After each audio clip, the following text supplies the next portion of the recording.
You're watching Fugitive Red Eye, and welcome to another new series idea. I know I have so fucking many. But this is a movie review type thing, which I'm thinking of calling Monthly Movie Recap.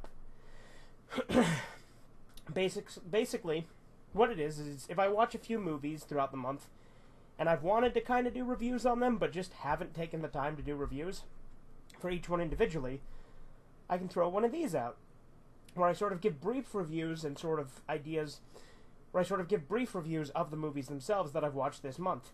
And by this month, I don't necessarily mean August, which is when I'm recording this, but I mean August and July, just because I've actually watched most of these in July. Only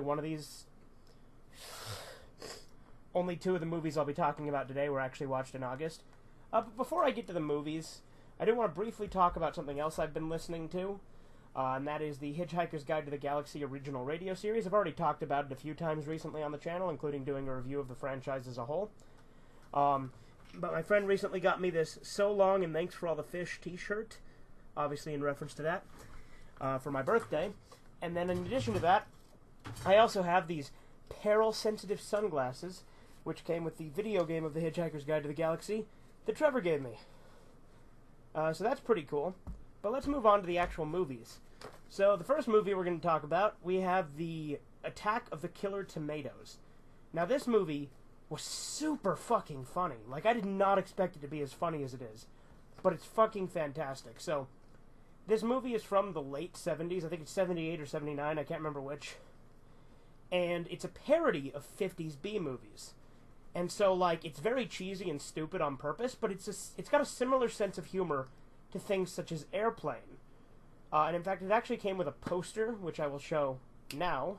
Here we have the poster. I decided to actually put it up on the wall, so here it is up close. But yeah, it's a very fun movie. It has a very similar sense of humor to things like Airplane and Naked Gun. It's fucking great. It has so many good lines in it. They had a scene where there was text going on the screen talking about everything must go, you know, like a sale. But then as it went on, the text eventually started to say stuff like, help, they're getting us, they're killing us, send help now, stuff like that. It was pretty fucking great. And then there was like a couple of random musical numbers for no reason. The movie's not a musical, but it has like 2 musical numbers in it that come out of nowhere and are unexpected. And the way they defeat the tomatoes is using this music, which I think Mars Attacks must have ripped off or maybe paid homage to with the way they defeat the aliens in that. I guess spoilers for both of those, but still. Interesting case this one has. Has like a book, like it has like a little tiny booklet insert thing in it. But then it's just kind of in this plastic thing. Not the best of cases, but it's good enough as for what it is. Apologies for the plastic thing not being visible. Let me show you a closer look at it real quick. This is how the case is. It's just plastic. Like, it's just this big hunk of plastic inside the cardboard. But I really, really enjoyed this movie. I had a blast watching it. Way funnier than I thought it was going to be. Highly recommend. Now on to the next movie, which isn't so much a movie as it is a movie trilogy. And with this movie trilogy, we are talking about the Rampage Trilogy by Uwe Boll. Now, Uwe Boll is a controversial director. He's known for doing like a lot of bad video game adaptations. This is not one of them. This is one of his original movies, which he's actually done a considerable amount more of than the video game ones. So I'm surprised that he's known primarily for his video game ones when he's done more originals than not. But this disc here is all 3 movies on this one disc. So, with that said, the movies themselves are each different in their own way. Basically, this is just a trilogy about a guy who goes on a killing spree. I hate that the 2 sequels try to give it a message, because the message becomes really preachy and contradictory of itself, and it doesn't really make a whole lot of sense, especially given the context that his actions don't actually match up with what he's claiming to fight for. So that becomes a little stupid and muddled in the sequels. But the first one is fucking fun. I had a blast watching it, too. It's not a good movie by any stretch. It's absolutely, filled with narrative problems, and there's not really any real motivation established for the character or anything. But the first movie is just a simple killing spree where the guy just kind of goes and he just kills a bunch of people. Again, it's an action movie, it's a crime movie, and they don't really give him any motive, which is what I liked about the first one. It wasn't pretentious. But the second and third movie both tried to give it like a moral and like make the character like an anti-hero. They even describe him on the back of the case as a violent anti-hero. And I'm like, what the fuck? He's not an anti-hero. He's a fucking sociopathic killing machine, right? The only real motivation he gets at all in the first movie is his friends like, oh, there's too many people born every year. And so he's like, okay, population control. But in the second and third movie, they tried to make it something about like global elite and shit like that. And they didn't really flesh it out that much. And like he claims to be going after like the global elite, but then he's like killing just random people, like a bunch of women in a hair salon, or a waitress at a chicken restaurant, or people who work at a TV studio. So it doesn't make any sense, just random normal people. And he says a lot of things that are contradictory, and it shoehorns in some really dumb contemporary political stuff, like him trying to advocate for like gun control because he's only able to do this because there's no gun control, which is patently false, because the guns he uses are absolutely not legal. He has fully automatic two fully auto fucking machine guns that he goes out with, and then he has like explosives and shit, which are just not like common. And they're super powerful explosives too, because they blow up whole fucking buildings and city blocks and shit. They're nuts. There's also a scene where he tries to claim that there's no background checks when you buy a gun, which is absolutely not true. Obviously, Uwe Boll has never tried to buy a gun in the US because there is absolutely background checks when you buy guns. They also make it a point in the third movie to mention he's like one of the 5 best marksmen in the world or something. It's really fucking stupid. And they get progressively less realistic with each one.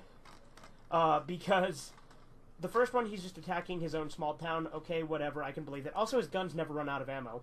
And then the second one, he takes over a TV station to spread his message. Okay, whatever. The third one literally starts with him taking down a fucking president. And then they're just incompetent to catch him, the authorities are. It makes no sense. Doesn't make any goddamn sense at all. But for dumb action movies, I still got enjoyment out of all 3 of them for one reason or another. I definitely don't think they're good movies or masterpieces or anything like that, but I don't know. I liked them, especially the first one. The first one was good. But the second and third, I still enjoyed, but nowhere near as much as the first. Alright, now on to the third movie. Technically the 5th movie, but the third, movie that I'm talking, is the trilogy, there. But this is The Strangers, which is inspired by true events, apparently. I guess, they're kind of inspired by a series of, home break-ins, as well as, the Sharon Tate murders and stuff. They also bear kind of a resemblance to the, Kettle Cabin murders. I can't remember which it's called. But apparently that wasn't an inspiration, according to the director. But yeah, it was fine. I really, really liked the suspense in this movie. In, the first couple acts of it. Great stuff. The ending was a little anticlimactic, and it got kind of, I don't know, I felt like the intensity kind of wore off after, towards the end. But it was very fucking intense for the first, 2/3 of the movie. So that made it really fun to watch. I think that was great. The first 2/3 of the movie were great. The ending was alright. Apparently there's a sequel. I don't know if I plan on watching that. But this one was fun. It's a freaky concept, because home invasions are a scary-ass concept when you think about it. Especially when it's a big group of people. And in this movie, they cut off their contact to the outside world by, disabling their phone line and, destroying their cell phones and stuff like that. So very, very atmospheric and creepy build-up, which I really liked, which I think alone makes this movie worth watching. But I think it does kind of peter off a little bit at the end. Alright, now on to the final movie we're talking about today, which is the speedy version of Dragon Ball Z's The Revenge of Cooler. Or The Return of Cooler, excuse me. I always get the fucking title wrong, because the first Cooler movie's called Cooler's Revenge. Doesn't matter, this goes by the Japanese title, Fight 10 Billion Power Warriors, anyway. This is my favorite of the Speedy movies that I've seen so far. I knew it would be, because it has a lot of my favorite quotable Speedy lines, because I've watched clips of it multiple times and memorized them word for word. But, actually watching it for real was fun. I definitely think, the quotable lines are more towards the beginning of the movie for the most part. The more it goes on, if you just want to watch the funny bits, just watch the compilations people do with the Speedy dub. But if you enjoy it as much as I do, it's worth getting one of these VCDs. They're rare. I got this one for $20. I've seen it go for $70 and more, so I got lucky on that.